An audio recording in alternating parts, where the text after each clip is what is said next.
President-elect Rodrigo Duterte inaasahang dadalo sa ika-25 Mindanao Business Conference sa lungsod ng Surigao.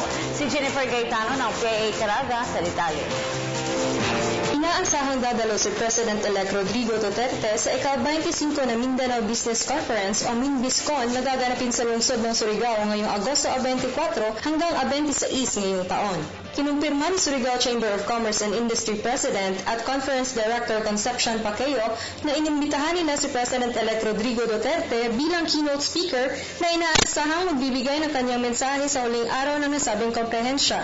Anya, pagkatapos magsalita ni President-elect Rodrigo Duterte sa 25th Mindanao Business Conference, ay ilalahad ng Surigao Chamber of Commerce and Industry ang Mindanao Business Policy and Program Agenda na naglalaman ng mga business policies and actions na siyang makakatulong sa paglago ng ekonomiya sa Mindanao. Ibinahagi rin ni Paqueo na ang Mindanao Business Conference ngayong taon ay inaasahang magdudulot ng mas malawak na oportunidad para sa mga mamumuhunan sa negosyo sa Mindanao at makabuo ng mga resolusyon at akmang polisiya na makakatugon sa pangangailangan ng business sector.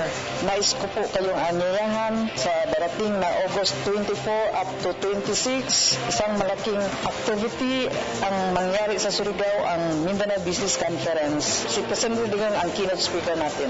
Napag-alaman din na nasa 800 hanggang 100,000 partisipante ang dadalo sa conference na binubuo ng investors, business leaders, policymakers, dignitaries at cabinet secretaries ng incoming administration, micro, small, medium enterprises, chambers of commerce and industry sa Mindanao, industry players, mining companies, contractors at heavy equipment companies at iba pang allied services, business professionals at mga estudyante.